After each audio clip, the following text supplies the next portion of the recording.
Amis téléspectateurs yu La Dépêche TV amis téléspectateurs yu Kajoor Actu TV asalaamaaleykum daleen ak jàmm ci seen nouveau numéro bu campagne électorale tey nag au sommaire dinañu wax ci mouvement bi nga xamante ne mooy mouvement gëm sa bopp dirigé par Mouride Ndiaye bi nga xamante ne kon mi ngi ci terrain bi mais également dinañu wax ci li nga xamante ne mooy Yewwi Askan Wi ñoom nag kon ak ki nga xamante ne mooy Birame Souleye Diop mi nga xamante ne booba léegi mi ngi ci terrain bi ak lan lu yees la indi ci li nga xamante ne mooy journée bi nga xamante ne amal na ko niki démb mais itamit buñ paree dem ca Chérif Lo foofu nag dinañ fa fekk ki nga xamante ne mooy Thierno Gueye lan la wax ak askanu Chérif Lo loolu yëpp ci biir faram-fàccee lay doon kuñ ci fas yéene àndal mooy Bintou Mangassa mi nga xamante ne moom ba léegi la ñuy àndal ci li nga xamante ne mooy seen journal de la campagne ñu tuddee ko campagne électorale Bintou asalaamaaleykum. Mouhamed Diop ñu ngi lay nuyu di la dalal fii ci Kajoor Actu ak La Dépêche TV mbokk yi ñu ngi leen di nuyu di leen dalalaat ci seen beneen numéro émission campagne électorale comme ni ko Mouhamed Diop waxee tey ñu ngi demaat seetiwaat yeneen candidat fas yéene ñëw indi leen ko fii ci seen émission campagne électorale. kon soxna Bintou campé na li nga xamante ne mooy débat yi li ñuy def rek mooy sóobu ci li nga xamante ne mooy développement yi ni leen ko waxee ci sommaire yi mesdames et messieurs dañuy wax ci li nga xamante ne mooy coalition gëm sa bopp ak ki nga xamante ne mooy Mouride Ndiaye jiital mouvement M3D moom nag kon dem ci bannière gëm sa bopp ak kon ki nga xamante ne mooy Bougane Gueye Dany moom nag la mu def mooy visite de proximité foofee nga xamante ne mooy randu leen dem seeti askan ba fay yeewoo ngir waxtaan ak ñoom ci caravane mais tamit saafonteeg ñoom ci li nga xamante ne mooy kon li nga xam mooy programme bi nga xamante ne kon lii di waa gëm sa bopp bëgg nañ ko amal ci li nga xamante ne mooy local yi moom nag kon li nga xamante ne rek def na ko mooy recueillir ay avis favorable ci li nga xamante ne mooy population yi moom nag ñu fàttali nii dañ ko investir ci li nga xam mooy commune bu Thiès Ouest soxna Bintou lan lañ mën a jàpp ci kon caravane de proximité boobu. caravane boobu Mouride Ndiaye doon amal instant yi ñaawlu na la fekk yenn politiciens yi di jënd xelu nit ñi pour mën a gagner te moom aussi mu ngi aatu di wax ni moom yàgg na dem sur le terrain du campagne électorale rek moo ko booleeg nit ñi te aussi mu ngi wax ni incha allah le 23 janvier ca ngoon bu gañee commune bii di Thiès Ouest fas yéene naa liggéey pour ñoom kon donc ñu dem seetaani kii di Mouride Ndiaye dellu si waat ci suñu plateau. ku jaaxle woon na sa xel dal ku meroon na nga bég tey bu doon jooy ngala noppi Sénégal nga changé bu jaaxle woon na sa xel dal ku meroon na nga bég tey bu doon jooy na nga noppee waaw bu gaan kay ñëw na jox nga ñu déggi ba mu doy ñu gëm sa bopp gëm sa bopp gëm sa bopp gëm sa bopp gëm sa bopp gëm sa bopp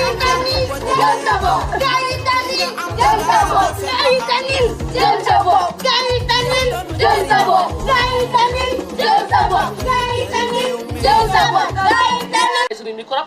te macha allah nee na dina ñëw jox nañu saabu bi ak yeneen ak yeneen ak yeneen. des na yeneen. ñun jox ñu xaas ñun. jàngal ñu ni ñu amee xaas mënuñu ko gën a. loolooy dëgg. waaw gëm sa bopp. gëm sa bopp jox ñu koppar nii. jàngal ni ñu ko amee.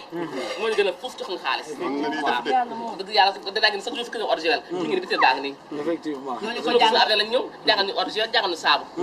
te nee dinañ jàngal yeneen ak yeneen ak yeneen. kon kii mooy gëm sa bopp bu ko waxee wax dëgg la. waaw effectivement lii suñu bopp ay gëm suñu bopp lañu. ñii ñoo dëkk. xam nañu baax ñu gëm suñu bopp lañu. waaw ñaar ñu taxawaalawuñu dem na fenn liggéey la xam te loolu jàpp ne bu ne jàpp na jàpp na xam nga looy def itam commencé ko ci sa famille te fii ñun ñëpp benn famille lan parce que ñii du ñun duñu lu dul génn kër parce que gis nga xale yi nii suñ génnee suñ dajee fii ci mbedd mi xale yëpp la ñuy bokk di jubbanti parce que surtout ci kenn tànkam méttee ñun ñëpp ñu yëgandoo kon nag suñu amee suñu teraanga fii la ñuy tàmbalee ci yéen lii moom lii daloo suñu warugar lañ def il faut ñu def ko waaw mi nag ñu ngi leen di sant di leen gërëm seen yëf la yéen a ko moom gën a gi bagaan nga dana mi ko waa takku liggéey de sant na gërëm te bu solo yàlla bu solo yàlla dina ko wax Mouride Ndiaye mii nag la investi Mouride Ndiaye mi am na koo xam ne kër gi defal gi ñëw moom lañ nekkoon effectivement loolu tax keroog gisul woon sax exactement li ñuy xool ci télé bi ñu koy jëriñ doomu aadama yi effectivement muy ñun ñëpp pour jullit yi dañ ci gën a kontaan jàppale ko bu gënee ci moom yal na ko yàlla jox yal na ko yàlla jox yal na ko yàlla ci jot soo amee ñun dinañ am incha ndax allah li ngeen jàngal ñu ne fay de 10 000 francs daan lañ bëggoon a fay kuñ ko jàngal ñaari junni boobu ko lañ bëggoon a fay kuñ jàngal orcel kese nag waaw machine bi la bëgg nañ ko machine bëgg nañ ko kay incha allah dañ ko ñëw savon bi aussi tamit dafa am moom tour bu muy continuer rek mais savon bi si kàttanu yàlla danañ ko def machine bi bëgg nañ ko machine bi waaw incha allah incha allah nañ ko suñu avec bi jeex na ci kàttanu yàlla nga yóotu yàlla nañ ci jot allahumma amin ya rabbi amin ya rabbi allahumma amin ya rabbi Jóob laa sant sa gàmmu laa kay sama gàmmu ga yàlla nañ si jot mu jëg la man maa ngi tudd Serigne Mouhamadou Fatma Ndiaye mais ñu gën ma xam ci Mouride Ndiaye ma représenté la grande coalition Gëm sa bopp au niveau de la commune de Thiès Ouest. waaw question bi nga proposé léegi nii par rapport aux proximités man yaakaar naa ne damay wax ni ñun dañuy tàngal ceeb bi rek mais fekkoon na ceeb bi ñor na ba noppi waaw ndax bi ñu commencé proximité yaakaar naa ni boobu taxawagul sax di wax élection ndax gëmoon nañ ni ci kàttanu borom Tuubaa mi nga xam ne yaakaarul na lu dul moom jàppoon nañ suñu investiture dana jàll te boobu ban ciy dox di liggéey pour la commune de Thiès Ouest ànd gunu woon ak président Bougane Gueye boobu ñu ngi liggéeyoon ci suñu mouvement muy mouvement M3D di mouvement dogu dëggu dëggal ba ni ñu àndee avec la grande coalition Gëm sa bopp mu investir nu fii à l'ouest waaw comme tu l'as si bien dit tu as parfaitement raison ñoo ngi ci proximité bi tey ji ñu nekkoon au niveau de Randoulène Nord booboog léegi nii noppalu wuñ ci benn yoon li Englishman yi di wax ne night and day ñi ngi woon ci liggéey bi waaw pour que maanaam ndam jëmee ci suñun ndax la réussite est au bout de l'effort xam ngeen ko xam nag moo tax ñu ni dinañ ñëw pas-pas nag yaakaar naa ni moo ëpp solo bu ñu xoolee xare Badar yëfër yi ñi ngi nekkoon 124 000 jullit yi nekkoon 313 mais bi victoire di am ndam di am jullit ñi yóbbuwoon ndam li pas-pas moo leen ko yóbbuwoon kon ñun gars yi ak seen i 4-4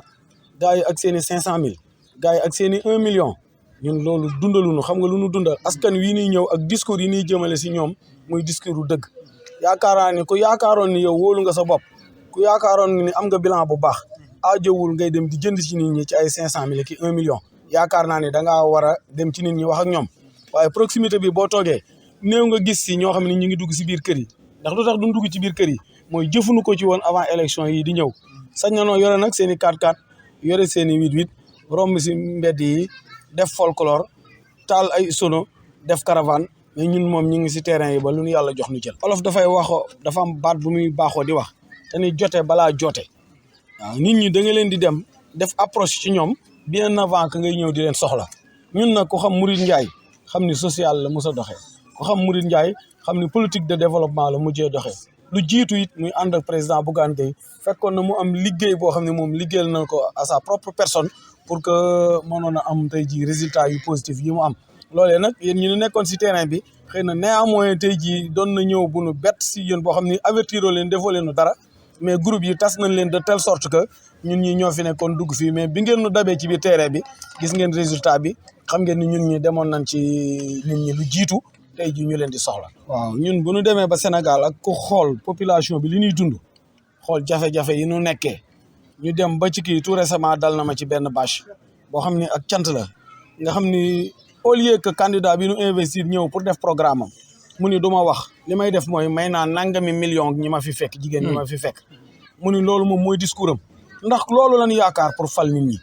ndax loolu lañ yaakaar pour soppi jukko yi dem nañ ba léegi jukko yi defe nañ ni nit ñi boo génnewul xaalis sax duñu ànd si moom tey ji am na réew yoo ko doon def loolu mu def noonu maanaam du ko tollanti ndax achat de conscience la dañuy dem di jënd nit ñi jàpp ni nit ñi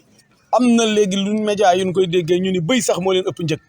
10 000 francs 15 000 francs nga jaay sa ngor mandat bii ñu jógee 7 ans lañ def au lieu de 5 ans tey jii su fekkoon ni réew mi nga xamante ne danañ jaar si yoon su 5 ans yi matee dañuy def délégation spéciale ñoo xam ne ñoom ñooy ñëw wuutu fu ñooñu ba seen mandat jot ñu kii mais ñooñu dañoo continuer 7 ans 2 ans yeneen yi toog yoo xam ne askan wi ñoo ko moom ñooñu ñëw wëlbatiku tey jii ñu àndoon ñu si bari yaakaaroon na ni dana xeex ak Thiès ñun ñu ñëw ni léegi ñoom ñooy mburoog sow ñu dem ba tey jii aw xas la si ñun ku génn ni Thiès laa dëkk ñu ne la NT nga NT mooy nitu Thiès nitu Thiès boobu négativement lañ ko jël alors nitu Thiès mooy bañkat nitu Thiès mooy ku dëggu nitu Thiès mooy ku ragal yàlla nitu Thiès mooy ku gëm boppam mais nitu Thiès mooy ku gore tey gorele waaye nitu Thiès nekkatul koo xamante bi ni tey jii dañ ne sa waxi démb ak sa waxi tey soo ko peesee bokkul suñu yaakaar sëñ Abdoulaye daraan wax naan nee na koo xam ne waxi démbam ak waxi teyam soo ko méngalee ñu doon benn wax nee na booy jàppal as gor a ngoog waaye koo xam ne waxi démbam wuute na ak waxi teyam nee na soo koy jàppal ni kooku du ab gor waaye ñun ku ñuy àndal ci ngor la ñuy ànd ak yow ku ñu àndal ci jukko ju rafet la ñu ànd ak yow ku ñu àndal ci ay valeur la ñu ànd ak yow te képp ku ñu àndal ku ci la ñuy tàggalee gëm nañ ni si yow lay jugee ndax li ñu war a def danañ ko def te duñ la sonal ci dara. ku dégg suñuy kàddu ak détermination bi ni waxee sans trac cela explique largement que ni ñun amuñu beneen kii amuñu on a la conscience tranquille waaw on a la conscience tranquille par rapport ak lii nu liggéey ndax seul le travail paye quels que soient les résultats ñun xam na ni liggéey nañ te am nañ yaakaar ne yàlla suñu borom dana nu may ndam incha allahu rabbi. dernier mot bi nga xamante bi ni mooy message bi ñuy joxe askan bi mooy nan jéem a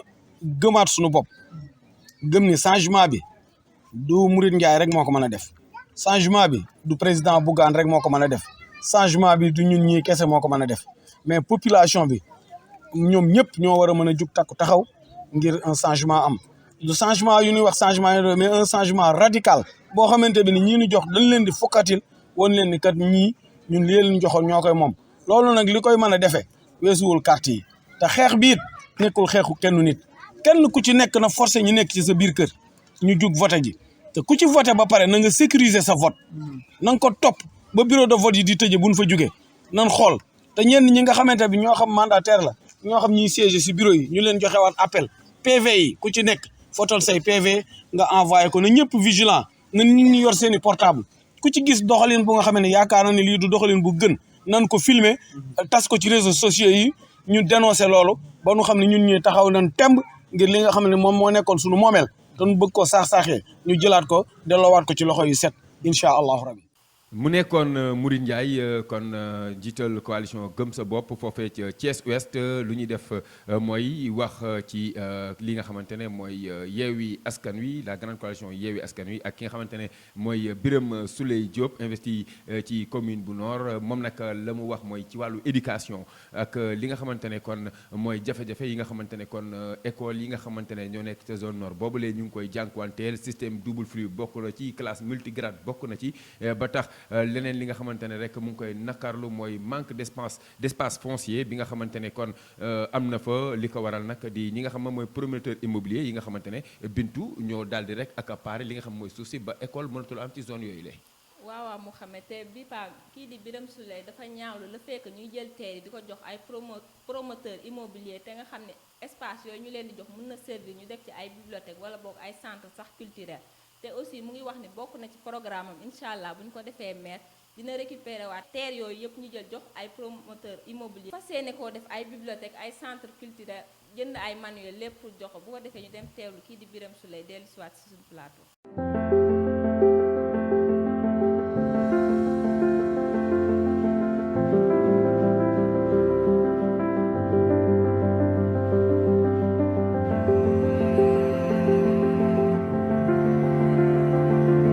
waaw salaamaaleykum mbokki Thiès Nord fii ñu nekk nii mooy école Petit Thialy école bi nag moom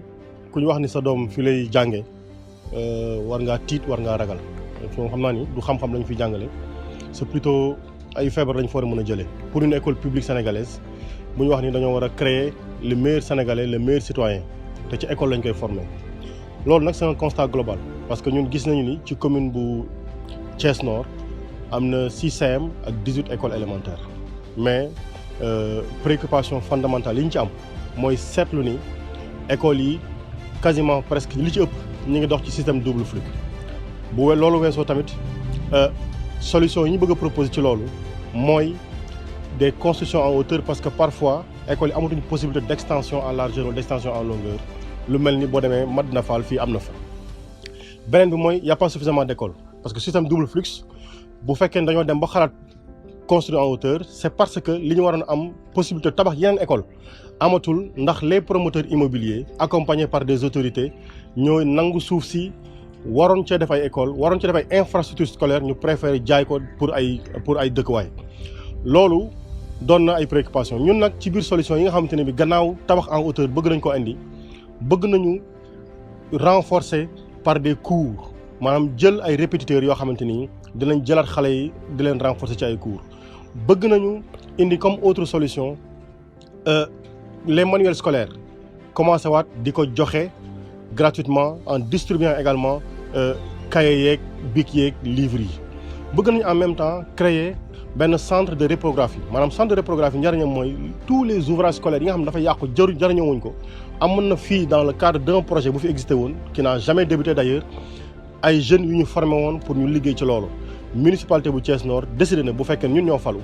danañ leen jëlaat indiwaat leen dans le cadre du centre de reprographie nga xam ni examen devoir composition du soxlaati enseignant di laaj parents d'élèves muy cotiser le centre va produire tout ce qui est documentation pour les examens pour les devoirs et pour les informations nécessaires aux élèves et aux enseignements. donc ci wàllu woowu li ñu ci bëgg a wax mooy njàng mi qualité bi dafa wàcc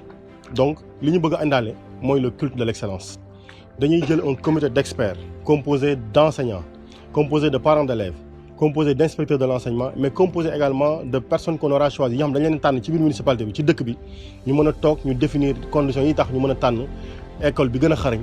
jàngalekat bi gën a xarañ wala njàng élève bi nga xamante ni bi moo gën a xarañ ñu jox leen nag ay subventions ak ay bourses ci wàllu woowu pour jàppale leen ci. bëgg nañoo indiwaat cantine scolaire ndax dañoo seet ni xale yi la pauvreté dafa toll foo xamante ni fii ñëw toog ci école ndekki wala añ ba suur jafe na fu mu toll nii dañoo bëgg dellusiwaat nag loolu ci école bi ñëw dimbali jeunes yi sunu doom yi nga xamante ne ñoo nekk ci école yi ñu mën a di lekk ci biir école bi pour li ñu leen jox ci xam-xam ñu mën ko jëfandikoo.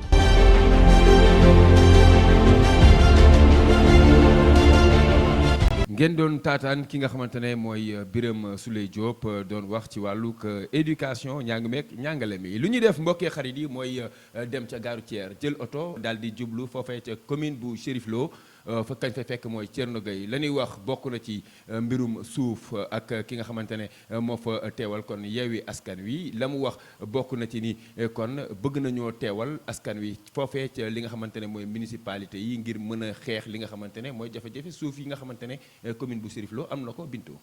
waaw mu xam dañuy ñëw sax ci loolu parce que instant yi mën nañ ni litige foncier dafa bari fii ci Thiès rawatina ci foofu noonu di commune Chérif Lo te aussi mu ngi ñaawlu le fait que ñi nga xam ne ñoo fi toog jël suufu Chérif Lo bi di ko jaay ñu leen neex te buñ continuer nii sax ña dëkk ci Chérif Lo sax duñu fa mën a am suuf maanaam dinañ dëkk ci dëkk bi yaroo ci dëkk bi màggee fa buñ bëggee ay suuf dañuy génn foofu te nee na buñ ko joxee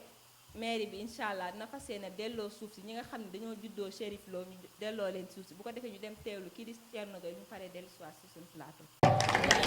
yàlla yokk seen sutura parce que bu fekkonte ni am na lu ñu bëgg kon coalition bi du taxaw keroog ba ñu toogee di waxtaan dama ne ànd gor rek a neex waaye na fekk gor yi ko seq xam kenn ku ne xam ne sa morom gor la mais man xam naa ne ñoom ay gor lañu te incha allahu rabbi suñu yàlla dafa leen sutura commune Chérif Lo dina xam ni ñii fi nekk seen i jaam lañ doon te ñun nag suñu objectif moo nekk jaamu commune Chérif Lo leneen li ma ciy dolli te foofu lay jeexale Ousmane Sonko dafa wax benn baat bu am solo mu wax ni nous devons combattre le système ma ni système bi de yaatu na te d'accord naa ci ak moom bokk naa ci ak moom gis-gis ñu jàpp ni système bi homme politique yi la ma ne bari waa ne koo gis mu yor kurusam te ci système bi la bokk bari waa ne koo xam ni mu nga ca këram di xiddamtiku naan politique safuma te ci système bi la bokk parce que xam nañ ni bu nit ñi jubee réew mu jub la ñu daan am dootuñu ko am parce que gars yi dañuy fatt bunt yi ñu bëri nag loolu lañ comprendre moo tax ci commune Chérif Lo am na ñoo xam ni seen souhait nekkul li coalition Yewwi Askan Wi gagné élection yi parce que xam nañ ni bu Yewwi Askan Wi gagné élection yi dootuñu génn seen kër kenn du leen exclure nag waaye lañ daan am bu ñu ko mérité wul duñ ko am il faut dire la vérité ku nekk boo koy jox da nga koy jox lu mu mérité ñun d'accorduñu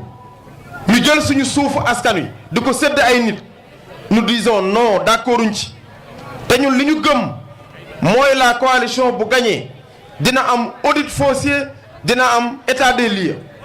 kuñ ci jox suuf am na ñu ko bëggul a dégg nag mais dama koy nodd dama ne ñun li ñu gëm les terres de Chérif Lo doivent revenir aux populations de Chérif Lo suuf suñ ci jox nit mais boo ko amee ci yoon yow boo tëddee sa gannaaw bandang soo ko amul ci yoon di nga ñu wax yan preuve nga am ak ko la ko jox ki la ko jox ci ban anam la ko joxe parce que le conseil municipal est le seul organe habilité à faire des délibérations bépp ndogal boo xam ne dañ ko war a jël ci turu askan wi war nañ ko yóbbu ca mairie ba conseil yi nga xam ne ñoom ñoo fa nekkal askan wi parce que ñooy jaamu askan wi dañ koo war a saytu dafa am des règles de procédure suuf kenn amul sañ-sañ xëy jox ko nit te jaaruloo ko fi nga ko war a jaar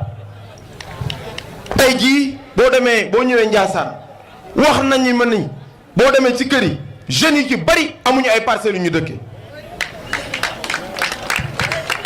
waa Ndiassane bëgguñoo jóge Ndiassane fii lañ bëgg a dëkk waaw fi nga dëkk nag sa teraanga bi nga soxlawoo boo ko fi amul foo jëm te beneen bi war nañu dagg suuf si suuf kenn du ko jaay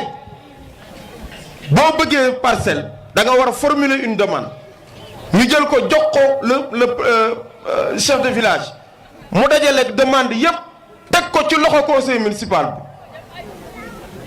bi mu nekk une justification valable ñu dagg ko parce que dañoo war a dagg dëkk yi dañuy màgg suñuy màgg tool yi sës ci taatu dëkk yi la ñu war a dagg bari waa na ñun tey foo dem bari na ku dëkk ci kër ga nga dëkk du sa toolu baay toolu baayu jàmbur la ñu dagg jox la ko nga dëkke kenn ku ne ne boo sukkee ci sa suuf musiba am na ku ñu ko jooy ci benn dëkk fii ba coow ñu na fa jib keroog nekku leen fa à Kër Xaalis Sarata on a posé le problème ñu ni leen on a d'autres possibilités d'activer des leviers étatiques pour loolu am maanaam am nañ yeneen pexe yoo xam ne mën nañ jaar ci état bi dëkk yi ñu war a dagg ñu dagg ko te mi ngi suñu programme parce que dañu ni bu ne war na am parcelle bu mu dëkkee te bokk na ci suñu combat le cas de Thiawoune Bambara ñun ba ñuy xeex Thiawoune Bambara xamuñu ne woon maam bu moom suuf si Assane Ndiaye ñun ba ñuy xeex Thiawoune Bambara di xeex Chérif Lo di xeex feneen xamuñu ne woon maam bu moo ko moom quelque temps après ils se sont rebiffés ñu jug taxaw ñoom def un collectif def le collectif xam naa ñi ci nekkoon xam nañu ma xam naa leen wax la restitution des terres à Mambou Mambou am na ko ba fële ca Saint-Louis parc de Djoudj suma juumul kon question bi du problème mu dëkk bu ñu nangu ko ñu nax gars yi dañu ni dëkk ci dëkk bi defar dëkk bi la ñu wax boo bëggee defar dëkk bi même boo dëkkee ci dëkk bi te jubuloo te amuloo xam-xam kenn warul la dénk ak ku la mën a jur nag maam bu njub la woote parce que dafa jaamu boroomam fii ci Ndiassane ba yàlla fekk ko fi tey ak ku mën a taxaw munoo ko xañ cër bi mu am yal na yàlla yokk ay leeram ñun ñooy suñu inspiration parce que nag dañu am fu ñu jokk waaye fa ñu jokk dañu ni ku mu mën a doon ak ku mën a fu mën a jóge cër bi nga ko war a jox na nga ko jox kon ñun suñu inspiration mooy ñoom maam Cheikh Bou Mouhamad Kounta ñoom Cheikh El Hadji Malick Cheikh Amadou Bamba Limamou Laye ak ñeneen ñu mel ni ñoom kon les questions d'enjeu dans la commune de Chérif Lo dépassent nos appartenances étatiques ethniques wala culturelles wala culturelles affaire bi du tarixa sàngam laa bokk du ni kër sàngam laa bokk du ni dëkk sàngam laa bokk mais mi ngi ci est-ce que dëgg gi ñuy wër yow yaa ngi ci te ñun gëm nañ ñi ñoo ngi ci du ñu leen wor moo tax fu ma dem dama koy wax dama ni bu ñu ko yàlla nammee jox te du taxawu commune Chérif Lo yàlla bu ñu ko yàlla jox ñun xam nañ li leen di métti la commune de Chérif Lo les jeunes ñun xam nañ les enjeux développement durable la ñu wax parce que dañu ni mag ñi seen wàllu wéy na ndaw mooy taxawu réew mooy taxawu péncam mag ñu ci bëri bu ñuy sonn seeni doom a tax waaye ñoom itam war nañoo xam au même moment waruñu topp seen intérêt tey ndax dërëm te suñu penc yi loolu yàq na ko ndaw ñi bañ leen te bu ngeen di bañ wut leen ñoo xam ni seen taxawaay dana jël en compte yéen seen i aspiration seen i bëgg-bëgg te mooy la coalition Yewwi Askan Wi parce que ñun li ñu gëm yéen ñii dañ leen a war a taxawu sport baax na mais sport du dund ñi ngi leen di nax football beeg nangam ak nangam nawetaan loolu du développement mooy ngeen jàng am seen i diplôme am insertion ñu dugal leen ngeen liggéey mais ñun li ñu gëm la commune de Chérif Lo waroon na mën a abriter au moins ñaari tool yoo xam ni comme exemple bu nekk ci Toro Bara Tall bi ñun loolu la ñu gëm parce que di nga am suuf amuloo les possibilités financières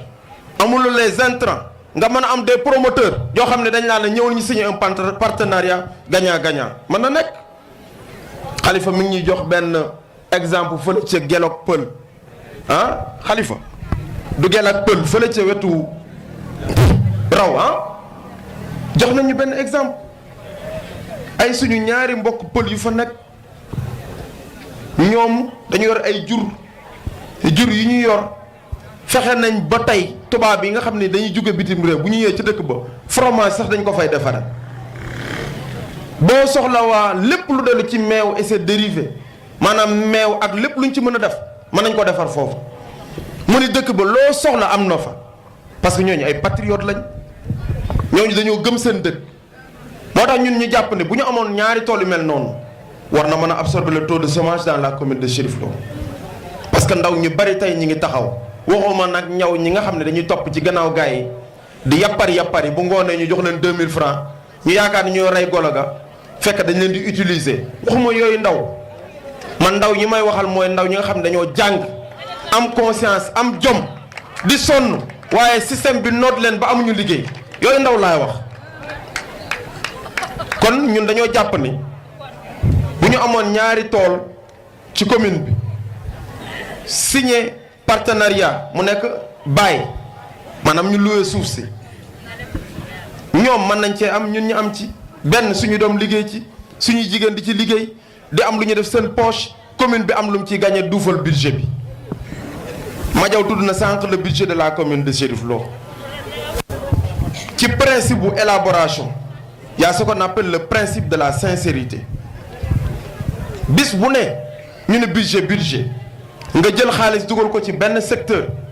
te fekk na warul dem foofu tey jëlal ñaari fait y a le fonctionnement et l'investissement je pense fonctionnement ça tourne autour de 338 millions ou 28 boo jëlee investissement ça tourne autour de 327 millions kon fonctionnement bi moo ëpp parce que ñoom li nga xam ni mooy jàppandal ñoom seen nekk ci ca biir mairie ba loolu la ñu gën a fullaal ka jafe-jafe askan wi njàng mi suñu école yi ci bëri tey jii war nañ leen a mën a accompagner outiller leen en ordinateur parce que fi jamono toll ku jàngul informatique jàppal ni jaahil nga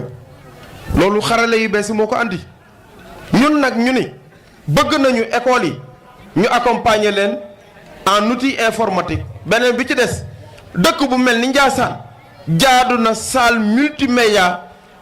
haut de gamme ñu mën ko def Ndiassane au niveau du collège parce que Ndiassane dafa am lu mu représenté ci commune bi waxuñu ko pour faire plaisir à personne dañ ko wax parce que loolu la ñu gëm parce que maam bu moo ko fi liggéey